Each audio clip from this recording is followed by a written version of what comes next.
छत्तीसगढ़ के प्रयाग कहे जाने वाले राज्य में जमीन का खेल अब सिर्फ खेतों तक सीमित नहीं रहा, बल्कि यहां अवैध प्लॉटिंग के लिए तालाबों की सांसें छीनी जा रही है और सरकारी सिंचाई नहरों पर भी कब्जे का रास्ता तैयार हो रहा है।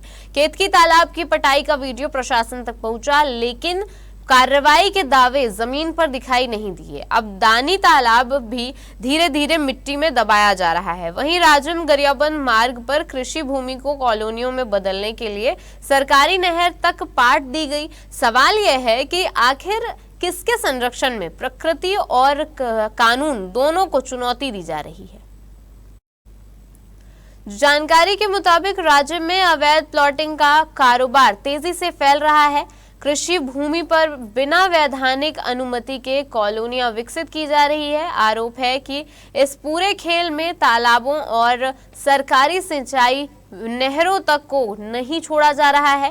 केतकी तालाब की पटाई का मामला सामने आने के बाद शिकायतें हुई, लेकिन स्थानीय लोगों का कहना है कि प्रभावी कार्रवाई नहीं होने से अवैध कारोबारियों के हौसले और बुलंद हो गए हैं। अब दानी तालाब पर भी खतरा मंडरा रहा है। दरअसल सुप्रीम कोर्ट और पर्यावरण संरक्षण के नियम स्पष्ट रूप से जल स्रोतों और सार्वजनिक भूमि पर अतिक्रमण रोकने की बात कहते हैं। बावजूद इसके राज्य में अवैध प्लॉटिंग का सिलसिला थमता नजर नहीं आ रहा है। प्रशासन का कहना है कि पहले भी कार्रवाई की गई है, लेकिन लगातार सामने आ रहे नए मामलों ने कार्रवाई की प्रभावशीलता पर सवाल खड़े कर दिए हैं।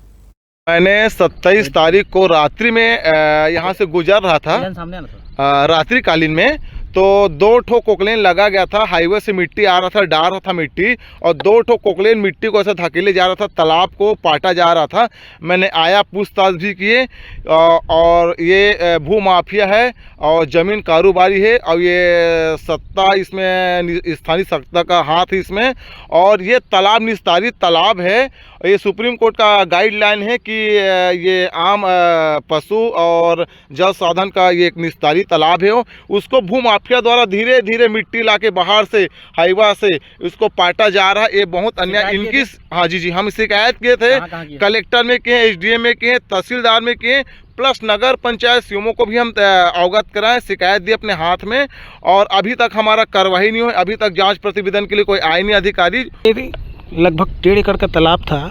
इसको नगर पंचायत के द्वारा मछली पालन के लिए उत्तम धीवर को लीज में दिया गया है, लगभग 2015-16 करीब में। और अभी वर्तमान में तो 20-25 डिसमिल दिखाई दे रहा है, सब पाड़ दिया गया है।